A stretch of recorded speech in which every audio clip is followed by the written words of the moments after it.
Everyone, स्वागत है आपका आपके यूट्यूब चैनल एम रेलवे में। देखिए, आज हम डिस्कस करेंगे 12th ऑफ जान का एमटीएस का पेपर।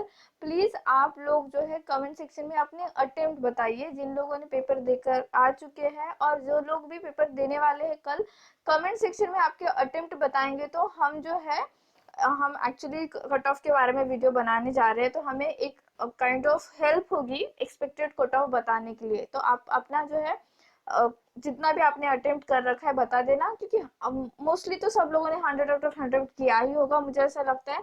जो लोग नहीं कर रहे हैं उन लोगों को मैं बता दूं, प्लीज कर देना, क्योंकि निगेटिव मार्किंग नहीं है। ओके, फिर भी मुझे ऐसा लगा कि पूछ लूं कि आपको क्या लगता है कि कितना आपके एक्यूरेट होंगे क्वेश्चन। तो अटेम्प्ट यानी कि आप तो पूरा का पूरा सॉल्व करके आओगे। मेरा अटेम्प्ट पूछने का ये मतलब ये इरादा है कि आप बताओ एग्जैक्ट एक्यूरेट आपने कितना किया है। ओके, तो चलिए स्टार्ट करते हैं। मैथमेटिक्स में सेम पैटर्न फॉलो हो रहा है, घिसा पिटा पैटर्न वही है, कुछ भी चेंजेस नहीं है। जिनका भी कल पेपर है और 2 दिन बाद पेपर है उन बच्चों को मैं कहना चाहूंगी, प्लीज बच्चों ये जो है ना, जितना भी मैं बता रही हूँ मैथमेटिक्स का, इसका एक तो स्क्रीनशॉट निकालो और ये चैप्टर्स आप इसके 2-2 3-3 वीडियोस भी देख लोगे ना, अभी भी टाइम है आपके पास। लिटरली पूरी रात है। आप 2-2 3-3 वीडियोस, जिनका भी सेंटर अपने ही सिटी में, उन लोगों के लिए बताना चाहूंगी। जिनका सेंटर अपने सिटी के बाहर है तो बच्चों आप आराम ही करना। ओके, जिनका अपने सिटी में है उन लोगों को मैं बताना चाहूंगी कि पूरी रात जागो, अच्छे से करो। ओके, अच्छे से करो, क्योंकि देखो आप खुद के लिए मेहनत करो, किसी और के लिए नहीं कर रहे हो, तो एक रात तो देना बनता है। ऐसे जितना ज्यादा, या फिर 2 दिन के बाद है तो प्लीज पूरे 2 दिन दे दो ना, क्या फर्क पड़ेगा ना। एटलीस्ट आपके दिल में वो मलाल नहीं रहेगा कि कर लेती तो अच्छा होता या कर लेता तो अच्छा होता। ठीक है, तो बॉडमास 3 से 4 क्वेश्चन, सिंप्लीफिकेशन से 2 से 3 क्वेश्चन, टाइम एंड वर्क से 3 से 4 क्वेश्चन, परसेंटेज से 3 से 4 क्वेश्चन, प्रॉफिट एंड लॉस से 4 से 5 क्वेश्चन। तो आज ज्यादा पूछा गया प्रॉफिट एंड लॉस से, प्लीज प्रॉफिट एंड लॉस अच्छे से करके जाना। नेक्स्ट है एवरेज से 4 से 5 क्वेश्चन, SSCI 4 से 5 क्वेश्चन। तो ये चैप्टर बहुत इंपॉर्टेंट है, आपको ये करके ही जाना है। ठीक है, नेक्स्ट है time and speed. Time and speed से 4 से 5 क्वेश्चन, उसमें ट्रेन का एक क्वेश्चन पूछा जा रहा है। ओके, तो ये याद रखना आपको। नेक्स्ट है रीजनिंग का, वो देखते हैं। रीजनिंग का देखो सेम पैटर्न है, घिसा पिटा पैटर्न। घिसा पिटा इसलिए बोल रही हूँ क्योंकि देखो नॉर्मलाइजेशन करना है इनको, तो थोड़ा तो पैटर्न चेंज कर देते, लेकिन नहीं कर रहे। और किसी बच्चे ने मुझे नॉर्मलाइजेशन के बारे में पूछा था, तो बच्चे नॉर्मलाइजेशन मतलब ऐसा होता है कि देखो किसी का एक दिन में सपोज 3 शिफ्ट हम ऐसे कंसिडर करके चलते, तो पहला जो शिफ्ट होता है सुबह का शिफ्ट, अगर सपोज हार्ड आया किसी का, सेकेंड शिफ्ट मॉडरेट आया, और जो थर्ड शिफ्ट है वो होगा बहुत ही इजी, सपोज इस तरह से।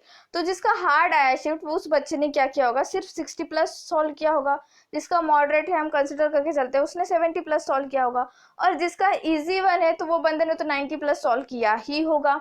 ठीक है, तो अब अगर इस तरह का कुछ चीज होता है, ये पहले एसएससी में बहुत ज्यादा होता था जब हम लोग एग्जाम देते थे, तो जो थर्ड शिफ्ट होती थी वो हमेशा इजी होती थी और फर्स्ट शिफ्ट हमेशा हार्ड। तो जिनका इजी होता था ना वो बच्चे जीत जाते थे। ठीक है, क्योंकि देखो इजी पेपर है, मतलब अल्टीमेटली आपके मार्क्स ज्यादा है, तो आप तो अल्टीमेटली जो क्वालिफाई लिस्ट में हो आ जाओगे। और जिस बंदे ने इसमें अच्छे से लिखा होगा, इनके बराबर सपोज 90 प्लस करके आया होगा, जो होशियार होता है वो तो करके आएगा ही ना किसी भी पेपर में, वो तो जीत जाएगा। लेकिन अब क्या होता है ना, नॉर्मलाइजेशन में तो इन सबको एक ही लेवल पे लाया जाता है। ठीक है, एक ही लेवल पे लाया जाता है सबके। अगर सपोज किसके 90 प्लस आ रहे हैं तो उसको नीचे लाके 65 प्लस पे कर दिया जाएगा। 70 है तो एक नॉर्मलाइज मार्क कंसिडर किया जाता है एक, सपोज। तो उसका फॉर्मूला भी है, आज से आपको इतना ज्यादा दिमाग लगाने की जरूरत नहीं है, बस मैं बता रही हूँ कि सबको एक लाइन में लाया जाता है। जो इनजस्टिस होता था पहले वो अब नहीं होता है, सबको इक्वल रखा जाता है। ओके, तो रीजनिंग के 3 से 4 क्वेश्चन है, पजल के क्यूब से 2 क्वेश्चन है, मैंने कल कहा था डाइस से क्वेश्चन बन रहे हैं, ये न्यू पैटर्न आया है। तो प्लीज क्यूब का अच्छे से करके जाना है आपको। फिगर काउंटिंग से 2 से 3 क्वेश्चन, जिसमें सिर्फ और सिर्फ स्क्वायर पूछा जा रहा है, तो प्लीज इसका देख के जाना, ट्रायंगल का भी देख लोगे तो बहुत अच्छा लगेगा मुझे, क्योंकि आप एक सेफ साइड पे हो जाओगे। एंड अगर ट्रायंगल का आ भी जाएगा तो आप उसे टिक करके आओगे, ठीक है। तो प्लीज ट्रायंगल का भी देख लेना। नेक्स्ट है कोडिंग डिकोडिंग से 3 से 4 क्वेश्चन बन रहे। तो मैंने कोडिंग डिकोडिंग के बारे में कल एक अच्छी सी ट्रिक बता रखी है कि आप रिवर्स ऑर्डर कैसे याद कर सकते हो। तो प्लीज कल का अगर वीडियो नहीं देखा है आपने तो देख लेना, बहुत हेल्पफुल होगा। और जिनका भी पेपर अब पोस्टमैन एंड मेल गार्ड, उन लोगों के लिए मैं बताना चाहूंगी, उन बच्चों के लिए, बच्चों जितना भी अभी तक एनालिसिस हुआ है, ठीक है, जितना भी अभी तक एनालिसिस हुआ है 5 जान से लेके अभी तक, पूरा का पूरा इकट्ठा आप बैठ के देख लो। इससे क्या होगा, इससे ये फायदा होगा आपको कि आप अच्छे से एनालिसिस कर पाओगे। ऑलरेडी आपके दिमाग में एक एग्जाम का पैटर्न बन जाएगा कि आपको समझ में आ जाएगा क्या पढ़ना है अपने नोट्स से आपको, ठीक है। आपने अगर अपने खुद के नोट्स बना रखे होगे तो उसमें से क्या पढ़ना है। अदरवाइज अगर मेरा पीडीएफ अगर आपने बाय कर रखा तो पीडीएफ तो पूरा ही पढ़ना है आपको, ठीक है। तो इससे क्या होगा ना कि एक तो कॉन्फिडेंस बूस्टअप होगा, जिन लोगों ने पीडीएफ ले रखा है और पढ़ रखे है तो उनको तो पता होगा कि भाई साहब अपना तो हो गया पूरा, अब सिर्फ पेपर जो है अच्छे से देके आना है। अब जिनका नहीं ले रखा है उन लोगों के लिए मैं बताना चाहूंगी अपने ही नोट से रिवाइज करो, लेकिन पहले ये वीडियोस अच्छे से देख लेना, ओके। नेक्स्ट इनइक्वालिटी से 3 से 4 क्वेश्चन बन रहे, ब्लड रिलेशन से 3 से 4 क्वेश्चन बन रहे, मिरर इमेज से 2 क्वेश्चन बन रहे। तो मिरर इमेज वालों के लिए मैं फिर से बताना चाहूंगी, कल भी बताया था, वाटर इमेज करके जाना, क्या पता गूगली फेंक दे एग्जामिनर, तो प्लीज वाटर इमेज करके जाना। डायरेक्शन डिस्टेंस से 3 से 4 क्वेश्चन बन रहे। तो बच्चों बिल्कुल भी गड़बड़ नहीं करनी है इसमें, लाइक एकदम हड़बड़ी में क्वेश्चंस मत करो डायरेक्शन एंड डिस्टेंस के। जो मैंने एक बच्ची ने बताया था मुझे मेल करके कि मैम डायरेक्शन डिस्टेंस में मैंने थोड़ी सी गलती कर दी, उन्होंने राइट मुड़ने के लिए कहा था, मैं राइट की जगह मैं लेफ्ट मुड़ गई तो क्वेश्चन ही पूरा गलत हो गया। तो प्लीज जब इसका डायग्राम ड्रॉ करते हो ना तो अच्छे से ड्रॉ करना, ओके। अच्छे से ड्रॉ करोगे तो आंसर क्लिक करने के लिए 3 से 4 सेकंड भी नहीं लगेंगे, लेकिन डायग्राम अच्छे से ड्रॉ करना है आपको, ओके बच्चों। नेक्स्ट है सिटिंग अरेंजमेंट से 5 से 6 क्वेश्चन। तो पैटर्न कुछ इस तरह से है, देखो बैंकिंग प्लस एसएससी का पैटर्न है, इस तरह से है पैटर्न। तो प्लीज सिटिंग अरेंजमेंट का भी एक नॉर्मल वाला क्वेश्चन देख के जाना, जिससे आपको समझ में आ जाएगा सेकंड राइट लेफ्ट राइट वो होता है ना किस तरह का होता है, सेंटर में देख रहे अगर तो किस तरह लेना है, ठीक है। तो प्लीज इतना अच्छे से देख के जाना है आपको। देन इमेज सीरीज से 1 क्वेश्चन बन रहा है, तो ये कल की तरह ही है। नंबर सीरीज अल्फाबेटिकल सीरीज से 4 से 5 क्वेश्चन बन रहे हैं। नंबर सीरीज में वही क्वेश्चन बन रहे हैं सिंगल डिफरेंस डबल डिफरेंस वाले, ठीक है। नेक्स्ट आता है जनरल नॉलेज। जनरल नॉलेज के बहुत क्वेश्चंस आए हैं, तो चलो 1 बाय 1 देख लेते हैं। चंपारण सत्याग्रह को किसने लीड किया था पूछा है, तो महात्मा गांधी जी ने लीड किया था। ये बहुत ही इजी क्वेश्चन है। देखो जब महात्मा गांधी वापस आए थे 9 जनवरी 1915 को, तब उन्होंने 1915 के बाद छोटे छोटे सत्याग्रह लड़े, लाइक छोटे छोटे, लाइक उन्होंने साउथ अफ्रीका में भी उन्होंने सत्याग्रह किया था, ऐसे नहीं कि यहीं पे किया उन्होंने स्ट्राइक टाइप, बट वहां पे भी किया था। और यहाँ पर आने के बाद इन्होंने छोटे छोटे स्ट्राइक किए, छोटे काइंड ऑफ सत्याग्रह किए थे। तो उसमें पहला था इनका चंपारण सत्याग्रह। और भी है जैसे कि अहमदाबाद की मिल स्ट्राइक थी, वर्करों की स्ट्राइक थी, तो उनको हेल्प किया था। एक्चुअली जो अहमदाबाद मिल में जो एक्चुअली उनके क्या कहते हैं उसे मालिक थे, जो ओनर थे, ओनर वो महात्मा गांधी के बहुत अच्छे फ्रेंड थे, फिर भी इन्होंने उनके खिलाफ काइंड ऑफ स्ट्राइक कर रखी थी वर्करों के साथ मिलके। और बारदोली सत्याग्रह भी हुआ था। तो बारदोली सत्याग्रह में नॉर्मली सरदार वल्लभ भाई पटेल का नाम लिया जाता है, लेकिन महात्मा गांधी जी भी उसमें पार्टिसिपेट उन्होंने किया था, ठीक है। याद रखना है, क्वेश्चन बन सकता है। महात्मा गांधी से बहुत क्वेश्चंस बनेंगे, ठीक है, बहुत ही ज्यादा क्वेश्चंस बनेंगे, क्योंकि ट्रेंड चल रहा है आजकल। आज आप देखना, अगर आप एनटीपीसी के भी एनालिसिस देखते हो ना, तो उसमें बहुत ज्यादा गांधी जी से रिलेटेड या फिर सिर्फ और सिर्फ मॉडर्न इंडिया से रिलेटेड क्वेश्चन बन रहे हैं। तो प्लीज पीडीएफ में मॉडर्न इंडिया पढ़ के जाना है आपको, ओके। जितने भी बच्चों ने ले रखा है उनको बोल रही हूँ मैं, और बाकी जिन्होंने नहीं ले रखा है तो प्लीज अपने पास जो भी है आपके पास उससे मॉडर्न इंडिया तो भी एटलीस्ट पढ़ के जाना। अदरवाइज अगर आपके पास टाइम है अवेलेबल, जिनका पेपर अभी 15 जन के बाद है ना, पोस्टमैन एंड मेल गार्ड, उन लोगों को मैं बताना चाहूंगी पीडीएफ बाय कर लो और पढ़ो, ठीक है। इन्वेस्टमेंट हो रही है आपके फ्यूचर के लिए, ऐसा मत सोचो कि बाय करूंगा तो क्या होगा, लाइक पैसे जा रहे हैं, ऐसा मत सोचो। हम उससे ज्यादा पैसे मूवीज वगैरह देखने में ऐसे ही खर्च कर देते, तो थोड़ा अपने फ्यूचर के लिए इन्वेस्टमेंट करो, टाइम का भी और मनी का भी, ओके। ले लोगे और वैसे ही मोबाइल में रख लोगे तो कुछ फायदा नहीं है, टाइम भी दो उस पीडीएफ को, which lake is between Godavari and Krishna river. तो मुझे क्वेश्चन बहुत अच्छा लगा। अब जब मैं मेरा जो न्यू एडिशन आएगा बुक का, उसमें मैं इस तरह के क्वेश्चंस बहुत अच्छे से ऐड करने वाली हूँ। अच्छा लगा मुझे क्वेश्चन, मतलब लेक इसका लेवल बहुत अच्छा रखा था इन्होंने। तो ये लेक है कोलेरू लेक। ओके, नेक्स्ट है फुल फॉर्म। फुल फॉर्म पूछे जा रहे हैं, और बच्चों मैं आपको बताना चाहूंगी फुल फॉर्म जो ये दिया गया है ये रिपीट हो रहे हैं, तो प्लीज ये याद कर लो, इसका रट्टा रट्टा मार लो। और इससे क्या होगा, जो भी अगले एग्जाम्स होंगे पोस्टमैन एंड मेल गार्ड के, उन लोगों को बहुत ज्यादा इजी जाएगा। एंड उन लोगों को मैं बताना चाहूंगी 5 जान से लेके अभी तक मैं सारे की सारे एनालिसिस कर रही हूँ।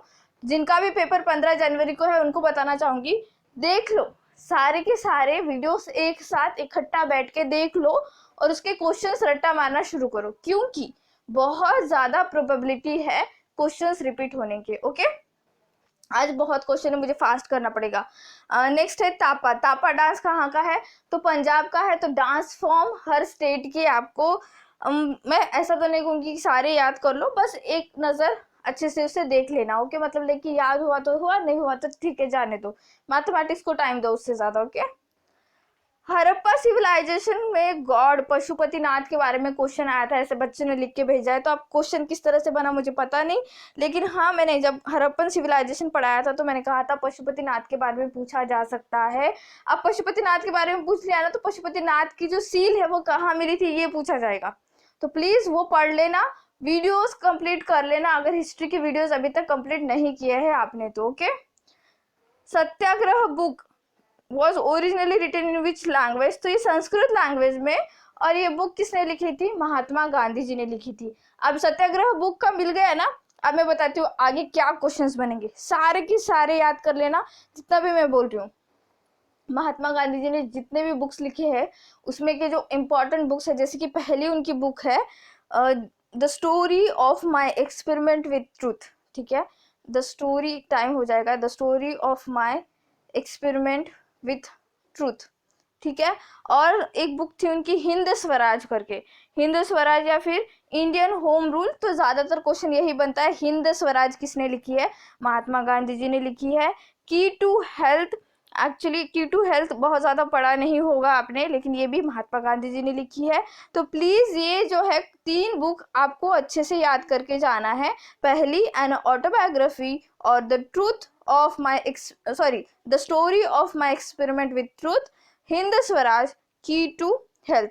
और इनके ना एक्चुअली न्यूज़पेपर के बारे में पूछा जाता है, तो याद रखना यंग इंडिया जब पूछा जाता है ना, तो यंग इंडिया ही बच्चे रॉन्ग करके आते हैं, लेकिन young India founder Mahatma Gandhi ji है। महात्मा गांधी जी बहुत रिच थे, ठीक है, उनके पास लाइक कि बहुत ज्यादा पैसा भी था, वो बुक्स भी छापते थे, उनके पास लाइक उनके न्यूज़पेपर भी थे, जब चाहा तब वो साउथ अफ्रीका जाते थे, लाइक ब्रिटेन जाकर आते थे, बहुत अमीर थे महात्मा गांधी जी। ठीक है, नेक्स्ट क्वेश्चन है, लेकिन हाँ इनकी जो जीवन शैली थी बाद में इन्होंने एकदम से नॉर्मल जीवन शैली अपना ली थी। ये हो गया। आर्टिकल 15 के बारे में पूछा जा रहा है, तो आर्टिकल 15 क्या कहता है, prohibition of discrimination on a grounds of religion, race, caste, sex और प्लेस ऑफ बर्थ। आप इस तरह का डिस्क्रिमिनेशन नहीं कर सकते, भेदभाव नहीं कर सकते किसी के कास्ट के बेसिस पे, किसी के रिलीजन के बेसिस पे, किसी के स्किन कलर के बेसिस पे, किसी के बर्थ प्लेस के बेसिस पे। तो ये अच्छा है आर्टिकल 15, ये बहुत बार पूछा जाता है, और आपने मूवी भी देखी होगी आर्टिकल 15, आयुष्मान खुराना की मूवी है, नहीं देखी है तो देख लेना, थोड़ी सी सेंसिटिव है, लेकिन हाँ आर्टिकल 15 के बारे में आज से जितना बहुत ज्यादा नहीं बता रखा है, लेकिन एक आर्टिकल के लिए तो इतना कर सकते हो आप। ओके, नेक्स्ट है आर्टिकल 21, पेपर होने के बाद देखना, अब मत देख लेना। ओके, आर्टिकल 21 क्या है, protection of life and personal liberty. तो फंडामेंटल राइट है ये, मैंने कहा था 2 ऐसे फंडामेंटल राइट है जो इमरजेंसी के टाइम पे भी उसका प्रोहिबिशन नहीं हो सकता, तो वो है आर्टिकल 20 एंड आर्टिकल 21। पॉलिटी पढ़ा रखी है, नहीं पढ़ा है तो आपकी जिम्मेदारी बनती है पढ़ना, आपकी गलती होगी अगर आपने नहीं पढ़ा होगा तो। देखो, eastern most state of India, क्या गलत हो गया ये, देखो अभी मैप ड्रॉ कर रही हूँ, कोई ऐसे मत बोलना कि कैसे मैप ड्रॉ किया, मेरी ड्राइंग उतनी अच्छी नहीं है। ठीक है, ईस्टर्न मोस्ट स्टेट पूछा गया है, तो कौन सा है, अरुणाचल प्रदेश। वेस्टर्न पूछा जाए तो गुजरात। ठीक है, ये क्वेश्चन बनेगा, ये मैंने कहा था, तो प्लीज याद रखना। हीट एंड इलेक्ट्रिसिटी का कंडक्टर सिल्वर पूछा गया है, तो कल ब्रास पूछा गया था, ब्रोंज पूछा गया था ना, तो आज सिल्वर के बारे में पूछ लिया, तो कल शायद हो सकता है कुछ इस तरह का मटेरियल पूछ लिया जाए। केमिस्ट्री से क्वेश्चन बन रहे हैं, तो प्लीज नॉर्मल जितने भी हॉट टॉपिक होते हैं, जैसे मरकरी के बारे में, ब्रोमीन के बारे में, एंड डायमंड के बारे में, डायमंड के बारे में, डायमंड जो है इलेक्ट्रिसिटी का मतलब बैड कंडक्टर है, इसके बारे में क्वेश्चन पूछे जाते हैं, तो प्लीज वो याद कर लेना। ये पूछा गया है अमीन दीवी आइलैंड कहाँ पे है, तो वो लक्षद्वीप में है। अब अमीन दीवी पूछ लिया, तो पूछा जा सकता है मिनिकॉय कहाँ पे है, वो भी लक्षद्वीप में है। एंड्रोट कहाँ पे है, एंड्रोट वो भी लक्षद्वीप में है, तो प्लीज ये याद कर लेना। मैंने बहुत ही अच्छे से ड्रॉ करके भी दिया है आपको जीके के पीडीएफ में, तो वहां से आप उसको याद कर सकते हो। नेक्स्ट है कैपिटल ऑफ मध्य प्रदेश, तो वो है भोपाल। तो हर एक स्टेट का जो है कैपिटल पूछा जा रहा है, मैंने टेलीग्राम ग्रुप पे भी इसको ऐड कर दिया था, तो प्लीज वहां से जो है एक तो इमेज डाउनलोड कर लो एंड फिर उसका रट्टा मारना शुरू करो। कल जिसका भी एग्जाम है उन लोगों के लिए बताना चाहूंगी मैं, क्योंकि ये क्वेश्चन बन ही रहा है, तो 1 मार्क्स जाने देना नहीं है, इतना आसान क्वेश्चन है। ओके, वेयर इज भीतर कनिका, उड़ीसा में है। अब ये स्टैटिक जीके से क्वेश्चन बन रहे हैं, तो स्टैटिक जीके में मैं ऐसा बोलूंगी जिनका कल पेपर है तो छोड़ो ये बात को, लेकिन हाँ जिनका 2 दिन बाद है, जिनका आगे आने वाला है, उन बच्चों को मैं कहना चाहूंगी जितने भी इम्पोर्टेंट मोन्यूमेंट्स है, ठीक है, जितने भी इम्पोर्टेंट मोन्यूमेंट्स है सारे के सारे कहाँ पे है, क्या है, वो आपको रट्टा मारना है, रट्टा ही मारना है। ओके, नेक्स्ट क्या है, बैटल ऑफ बक्सर। कितनी बार पूछेगा पता नहीं, मतलब लाइक कि बैटल ऑफ बक्सर देखना चाहता है या फिर से पता नहीं। कल भी पूछा गया था, 1764 में हुई थी, है ना, 1764 में हुई थी, किसके किसके बीच में हुई थी, ये मैंने कहा था। आई थिंक कल के लेक्चर में मैंने पूरा का पूरा इसकी हिस्ट्री बता दी, बहुत बड़ा वीडियो बन जाएगा ये, वरना तो देख लेना प्लीज कल का वीडियो। बैटल ऑफ बक्सर के बारे में फिर से पढ़ के जाना, हो सकता है कल भी पूछ ले, फेवरेट बन गया इसका ये तो एग्जामिनर का। 73rd अमेंडमेंट एक्ट किससे रिलेटेड है ये पूछा गया है, तो ये मैंडेटरी करता है election to panchayat in due time on a regular basis. Okay, 73rd constitutional amendment act, तो ये पंचायत में रेगुलर बेसिस पे इलेक्शन होने चाहिए, ये बताता है। इलेक्शन जो है सबसे पहले कहाँ आए थे, ये भी क्वेश्चन बन सकता है, ठीक है, तो ये राजस्थान में, नागौर जिले में, राजस्थान के नागौर जिले में। ओके, पूछा यार क्वेश्चन ही है ये तो। First state to accept panchayat raj system, तो वो है राजस्थान, ठीक है, अगर उसका जिला पूछ लिया तो नागौर जिला याद रखना है। Second president of Indian national Congress, तो इंडियन नेशनल कांग्रेस के बिना कोई पेपर निकलता ही नहीं, मैंने कहा था ये बहुत इंपॉर्टेंट है, तो इंडियन नेशनल कांग्रेस में याद रखो। सेकेंड पूछ लिया ना, अगर कल पूछेगा अगर 3 नंबर के कौन है थर्ड वाले, तो याद रखो उनका नाम है बदरुद्दीन तैयब जी, और वो पहले मुस्लिम प्रेसिडेंट है आईएनसी के, ठीक है। और पहली आईएनसी की मीटिंग कहाँ हुई थी, बॉम्बे में हुई थी, 72 डेलीगेट्स आए थे, 1885 में हुई थी। हाँ, और एक क्वेश्चन बहुत ज्यादा इंपॉर्टेंट बन सकता है, क्योंकि हमारे महाराष्ट्र से रिलेटेड है ये क्वेश्चन। एक क्वेश्चन कुछ इस तरह से बन सकता है, which of the following is not the member, या सॉरी प्रेसिडेंट ऑफ आईएनसी, मतलब कौन ऐसे है जिन कभी प्रेसिडेंट बने ही नहीं, तो वो है बाल गंगाधर तिलक। हुआ क्या था, 1907 में नागपुर में सेशन होना था आईएनसी का। कब, 1907 में, अच्छे से सुनो, नागपुर में होना था, और जो हमारे एक्सट्रीमिस्ट है बाल गंगाधर तिलक, लाला लाजपत राय, अरबिंदो घोष, इन सब का ऐसा कहना था कि जो नागपुर में सेशन होगा वहां पे जो प्रेसिडेंट बनेंगे हमारे बनेंगे बाल गंगाधर तिलक। लेकिन जो मॉडरेट लोग हैं, जैसे कि दादा भाई नौरोजी, वमस चंद्र बैनर्जी, बदरुद्दीन तैयब जी, गोपाल कृष्ण गोखले, इन लोगों ने क्या कहा कि नहीं, ऐसा नहीं होगा, और इन्होंने किया 1907 में सूरत में अधिवेशन, और 1907 में सूरत स्प्लिट हुआ था, जिसमें जूता चप्पल चल गया था, एक्सट्रीमिस्ट और जो मॉडरेट है उनमें लड़ाई हो चुकी थी, और उसी के वजह से इन लोगों को, जितने भी एक्सट्रीमिस्ट है उनको सबको जेल हुई थी, ठीक है, मैंने ऐसे बताया भी था हिस्ट्री के क्लास में। तो ये क्वेश्चन बन सकता है, ठीक है, ये याद रखना आपको। Who is called tiger of Mysore, तो टीपू सुल्तान। तो प्लीज टीपू सुल्तान के बारे में पढ़ के जाना, इससे क्वेश्चन बहुत ज्यादा बन रहे हैं। Largest fresh water lake Vembanad कहाँ पे है, केरला।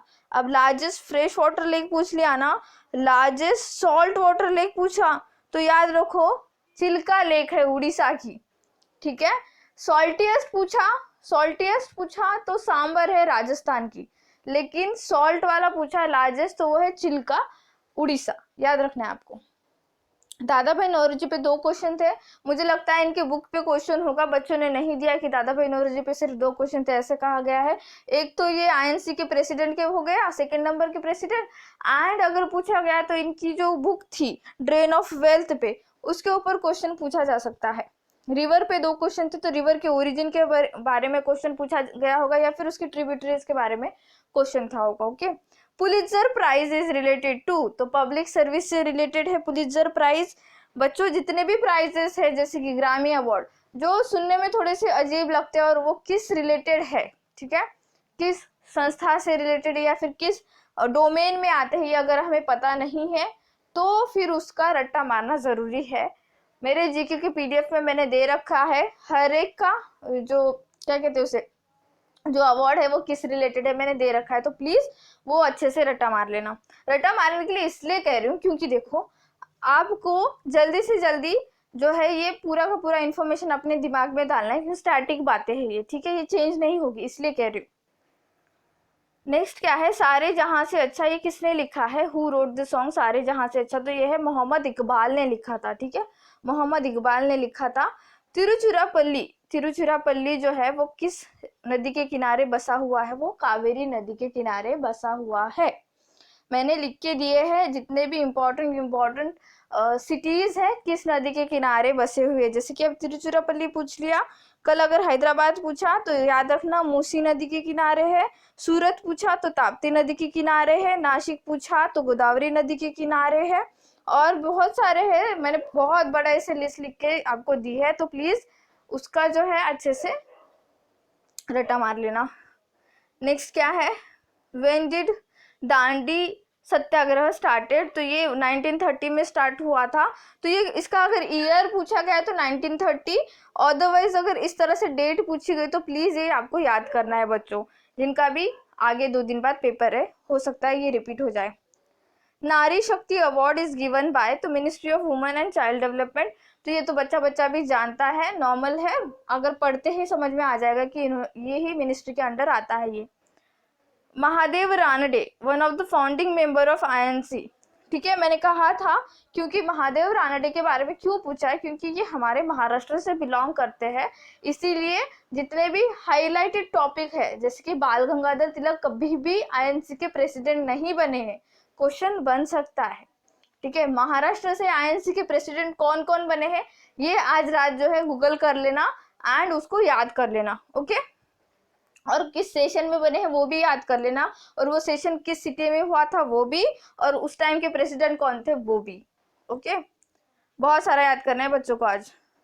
नेक्स्ट है वेयर इज बैरन आइलैंड, तो अंडमान एंड निकोबार में है, ये अंडमान में है एक्चुअली, निकोबार नहीं, अंडमान में है, क्यों, क्योंकि ये ओनली वोल्केनो है इंडिया का, इसीलिए। फर्स्ट मराठा ब्रिटिश वॉर, तो प्लीज जितने भी एंग्लो मराठा वॉर हुए हैं वो सारे के सारे आपको ईयर के साथ याद रखने हैं, ठीक है, ईयर के साथ याद रखने हैं। तो पहला कब हुआ था, 1775 में ट्रीटी ऑफ सूरत हुई थी वो, ठीक है, 1775 में ट्रीटी ऑफ सूरत, तो प्लीज ये याद कर लेना बच्चों। विच गवर्नर जनरल, जिसने मैक्सिमम एज को कम कर दिया था 21 से 19 साल, ओके, लॉर्ड लिटन ने किया था, जो हमारी civil services, Indian civil services थी, उसकी एज थी 21 ईयर्स, आप कंप्लीट कर लोगे तो अब वो एग्जाम दे पाओगे, लेकिन लिटन ने क्या किया था, उसकी एज कम करके 19 ईयर्स कर दी थी, अगर आप 19 साल के हो तो भी आप वो एग्जाम दे सकते हो। नेक्स्ट है वेर इज सांची स्तूपा, देखो मैंने कहा ना जितने भी इंपॉर्टेंट मोन्यूमेंट्स है, सांची स्तूपा कहाँ पे है, मध्य प्रदेश में है। कोणार्क सन टेम्पल के बारे में भी बहुत ज्यादा पूछा जा रहा है, तो प्लीज वो भी याद कर लेना, और भी बहुत सारी चीजें हैं, बहुत ही ज्यादा मोन्यूमेंट्स है इंडिया में, सारे के सारे आपको याद करने ही पड़ेंगे, ओके। नेक्स्ट क्या है, Son river is a tributary of which river, कहा था ना मैंने रिवर से ट्रिब्यूटरीज का क्वेश्चन पूछा जा रहा है, तो सोन रिवर जो है ये याद कर लो, ठीक है। अब ये सपोज मध्य प्रदेश है, मध्य प्रदेश में अमरकंटक करके एक जगह है, अमरकंटक से एक नदी बहती इधर, नाम है नर्मदा, एक नदी बहती ऐसे, नाम है सोन, जो कि गंगा की ट्रिब्यूटरी है, और एक नदी यहाँ से थोड़ा पास से ऐसे यहाँ से ओरिजिन होता है, वो है महानदी जो उड़ीसा में बहती है, ठीक है। तो ये डायग्राम के साथ मैंने बता रखा है, तो प्लीज वो याद कर लेना, ये क्वेश्चन बहुत ज्यादा इंपॉर्टेंट है। तो सोन का जो ओरिजिन है वो अमरकंटक मध्य प्रदेश से है, और सोन जो है गंगा की ट्रिब्यूटरी है। नेक्स्ट क्वेश्चन क्या बनता है, नेक्स्ट कहाँ गया question, okay. Oldest mountain ranges in India, Aravalli range, कितनी बार कहा था मैंने आप लोगों को कि ये क्वेश्चन बनेगा ही, ज्योग्राफी की क्लास देख लेना, मैंने बहुत बार इसके बारे में डिस्कस कर रखा है। तो ओल्डेस्ट माउंटेन रेंज कौन सी है, अरवली रेंज, जो कि अब नाम मात्र रेंज रह चुका है, एज सच कुछ नहीं है यहाँ पे, ठीक है। नेक्स्ट है Abraham Lincoln was of which party, तो ये रिपब्लिकन पार्टी से बिलोंग करते हैं। तो अच्छे क्वेश्चंस बन रहे हैं, जितने भी इम्पोर्टेंट क्या कहते हैं उसे, पर्सनालिटीज है, ठीक है, जैसे कि खान गफ्फार खान के बारे में पूछ लिया, अब्राहम लिंकन के बारे में पूछ लिया, मार्टिन लूथर किंग के बारे में पूछा जा सकता है, तो उनके बारे में पढ़ लेना, okay. Rivers flow into the Arabian sea, तो ये सारी रिवर्स जो है अरेबियन सी में फ्लो करती है। इसके अलावा नर्मदा, ताप्ती, माही, लूनी, घग्गर, ये सारी की सारी भी जो है अरेबियन सी में फ्लो करती है। तो इसमें से आपको क्वेश्चन में क्या आया था बच्चों वो देख लेना, अगर आपने इसमें से कोई एक टिक किया है या जितना मैंने कहा वो टिक किया है तो आपका आंसर राइट है। नेक्स्ट है discovery of forest galaxies in the universe done by Indian satellite, which satellite, Indian scientist ने जो फारेस्ट गैलेक्सी जो यूनिवर्स में सबसे दूर गैलेक्सी जो है इंडियन साइंटिस्ट ने खोज निकाली है, तो वो किस सैटेलाइट से खोज निकाली, ये क्वेश्चन बन रहा है, देखो। तो वो है एस्ट्रोसैट, क्या है, AstroSat. Father of the nation, Mahatma Gandhi, simple question था, ठीक है। How does Indian citizenship can be attain, तो बाय नेचुरलाइजेशन। तो ये देखो बहुत अच्छा क्वेश्चन बना, ये मुझे पसंद आया क्वेश्चन। क्या है ना, इंडियन सिटीजनशिप पाने के लिए, और मैं बता दूं ये क्यों इंटरलिंक किया है, मतलब लाइक कि ये जो पेपर बन रहा है एनटीपीसी के लेवल के बच्चे भी लाइक थोड़ा मात खा सकते हैं इसमें, क्योंकि बहुत जबरदस्त क्वेश्चन बन रहा है। क्यों इन्होंने ये टॉपिक छेड़ा ही, क्यों, क्योंकि सीए जो चल रहा है ना अभी हाल फिलहाल जो दिल्ली में हो रहा था, ठीक है, एक पर्टिकुलर कम्युनिटी के अलग किया जा रहा है वगैरह इस तरह का, तो उससे इंटरलिंक किया है ये क्वेश्चन। और कोरोना वायरस से भी इसी पेपर में पूछा गया है, बाकी इंडिया के इतने सारे पेपर हो रहे हैं वहां पे कहीं पर भी इस तरह का इंटरलिंक नहीं किया है। तो बाय नेचुरलाइजेशन क्या होता है ये, अगर आप फॉरेनर हो, ओके, अगर आप फॉरेनर हो और यहाँ पे आपने अगर 12 साल तक जो है आप यहाँ के रेसिडेंट हो, 12 साल तक आप यहाँ पे रह चुके हो, तो आपको इंडियन सिटीजनशिप मिल जाएगी, लेकिन आप लीगल तरीके से इंडिया में एंटर करे हो, आपको वीजा मिला होगा तभी, अदरवाइज अगर आप इलीगल तरीके से आओगे तो आपको सिटीजनशिप नहीं मिलेगी। इस तरह का है ये सब कुछ, ठीक है। Where is Vadodara, simple question, Gujarat. Next है पटना किसकी कैपिटल है, बिहार की कैपिटल है, तो प्लीज ये अच्छे से याद कर लो बच्चों के। अब पूछा जा रहा है विजापुर, वेयर इज विजापुर, तो गुजरात में है ये भी। निसार पूछा गया है, निसार क्या है, नासा एंड इसरो का एक मिशन है, ठीक है, इस तरह का क्वेश्चन बन रहा है, तो प्लीज ये याद रख लेना। आपको फुल फॉर्म पूछे जा रहे हैं और फुल फॉर्म 100% पूछे जाएंगे, क्योंकि अब जो हमारी गवर्नमेंट है वही हमेशा हर दूसरे दिन एक योजना निकाल देती है, उसका शॉर्ट फॉर्म देती है, उसका फुल फॉर्म देती है, तो बच्चों को तो याद करना पड़ता है योजना का क्या होता है क्या पता नहीं, बच्चों और टीचर को प्रॉब्लम है बस। नेक्स्ट क्या है, dance form of Tamil Nadu, Bharatanatyam. मैंने कहा था, मैंने बहुत बार कहा है, क्लासिकल जितने भी डांस फॉर्म्स है याद कर लो, जैसे कुचिपुड़ी कहाँ पे, आंध्र प्रदेश में है, कथकली केरला की है, और भी है कथक, कहाँ का है, कथक उत्तर प्रदेश का है, तो ये सारे के सारे आपको याद करने होंगे। क्लासिकल डांस याद कर लिए तो क्लासिकल लैंग्वेजेस भी याद कर लो। क्लासिकल मतलब होता है एकदम ओरिजिनल, उसका ओरिजिन वहां से हुआ है, उसका ओरिजिन कहीं और से नहीं हुआ है, उसकी अपनी एक पहचान है उस जगह से, इसलिए उसको बहुत ज़्यादा महत्व दिया जाता है। जैसे मराठी लैंग्वेज को भी क्लासिकल लैंग्वेज बनाने के लिए बहुत सालों से प्रयत्न हो रहे हैं हमारे यहाँ पे, लेकिन हो नहीं पाया। अब हो सकता है बन जाए क्लासिकल लैंग्वेज। वैसे क्लासिकल 6 लैंग्वेजेस है इंडिया में। नेक्स्ट क्या है, which are the fundamental right. अच्छा एक सेकेंड, ये क्वेश्चन छूट गया। हु वॉज कॉल्ड बादशाह खान, तो ये है अब्दुल गफ्फार खान। इनको फ्रंटियर गांधी भी कहा जाता था, और ये पहले ऐसे नॉन इंडियन हैं जिन्हें भारत रत्न मिला।